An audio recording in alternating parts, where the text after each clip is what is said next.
Le Grand Wuod Phoebe, Ingenier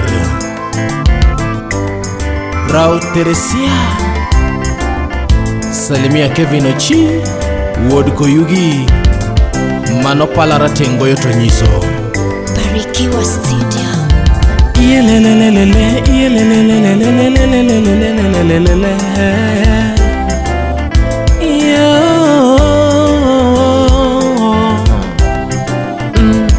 Ana woro nyego, hai, mama kogandalwo. Ana woro nyego, mama konagi. Ana woro nyego, mama konyikwara mogi. Kala somana moro matin, kala somana moro matin. Iwinya kaji wacho, ni Wuod Phoebe sungore. Kayudo mana moro matin, kayudo mana moro matin. Iwinjo kaji wacho, ni Wuod Phoebe sungore. Kata mana tuma magoyoni, kata mana wende mawerogi. Jomoko winjo wacho, ao mangoe wer jowa. Ati sijui kuimba, ati sijui kucheza, ati sijui kukatika, mimi sijui kudance. Winja kaka nyeri, winja kaka nyeri.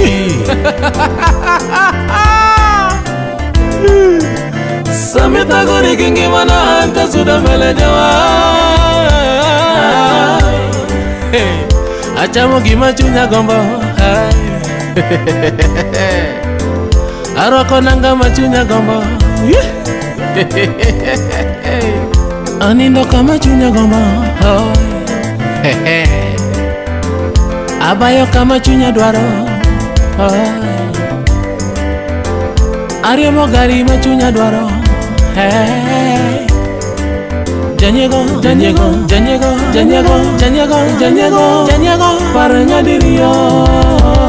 Janyego chalo deyo makapono woke karaya. Omoke tititi, iwani karaya mare. Omoke tititi, iwani karaya mare. Nyaka gole gi chwero, nyaka gole gi buto, eka mondo wogi.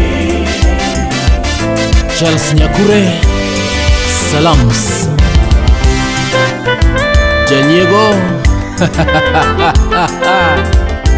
Janyego chalo achuogra, enosiko mana kochuogore ngima ji. Hey, ko winjo kata ni ng'iewo nanga manyien, airogo, osechuogore. Ati mano nanga mokwayo, kata oolo go wi pok ochulo. Ochuogore mana ka kodeyo mochuogore pier karaya. Nien kuon wuok to kodwa wuok odong. Omoko titi tuone karaya no dala ne mogoyo. Wechuogori engi mana. Kiwonori ning'eya to onge giming'eyo. Wechuogori engi mana. Kiwonori ning'eya to giming'eyo onge. Ining'eyo mana nyinga maduong'. Ining'eya mana nikech an famous. Ndalo mana thagora, ne in kanye. Ndalo mana chamo dielo, ne in kanye. Ndalo mana chama tipa, ne in kanye. Ndalo mana wuotho gakala, ne in kanye. Ndalo mana rwako sandak, ne in kanye. Ndalo mane wuonwa otho, to minwa bende otho weya. Ulikuwa wapi? Dak ni landa ndalogo, dak ni wacha ndalogo. Dak ni ket nyinga ndalogo. Dak ni kuodha ndalogo. Weri gengi mana omera, temi los kari. Nyasaye nogwedho joge, donge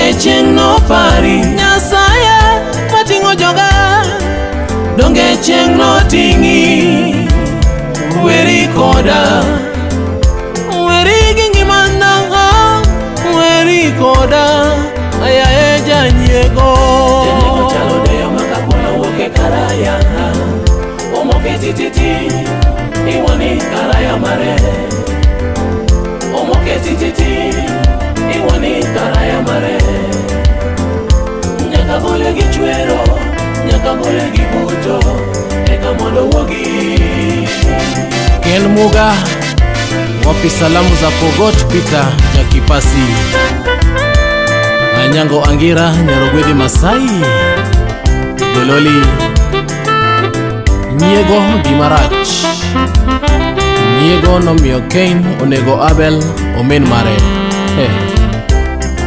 Nyego omiyo owete Joseph nouse e piny Misri Nyego waweuru Nyego Gimarach yes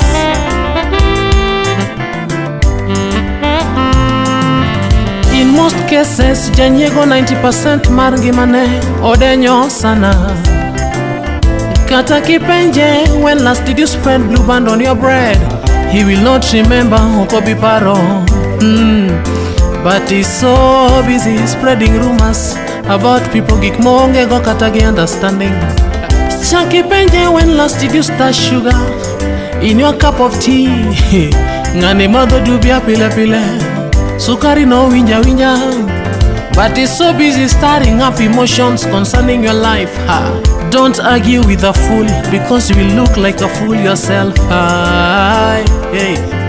Nyego is just but a proof of how much a fool you are, Homera Because when you're so busy spreading rumors about my life Myself I'm so busy spreading blue band on my bread Joa laughing at you hey. I'm so busy spreading peanut butter on my bread hey. When you're so busy stirring up emotions about my life I'm so busy stirring sugar in my cup of tea Whether it's coffee, Milo or cappuccino Life is so good with me Weri kona, weri gingi mana Weri gi mwanduna, weri gi order Use your energy for better things in your life Use your energy for better things in your life Wacha kutumia jina langu kama cover up Stress zako za life, failure zako za life Stop using my name to get sympathy Jipange wewe Janyego chalo deyo makapona woke karaya Omoke tititi iwani karaya mare Omoke tititi iwani karaya mare Nyaka bole gichwero Nyaka bole gibuto eka mondo wogi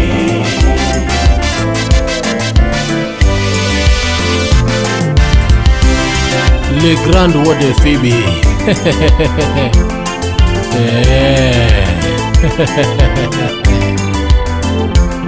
BIB muzika rumba na ujumbe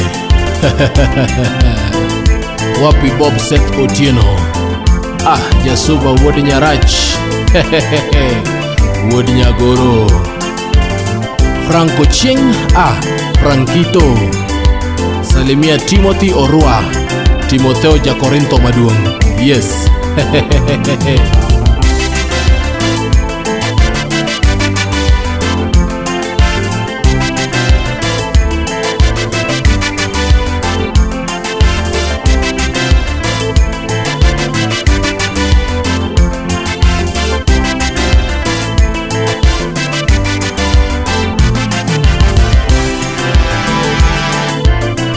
Ezekiah Oyugi Zak Tuanda sa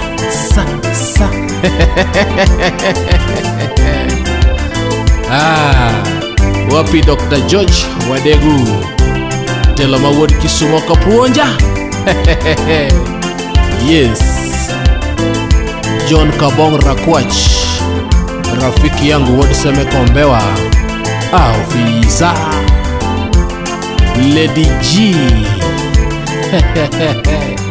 Salimia de Chol Blackberry. The darker the berry, the sweeter the juice. But do I say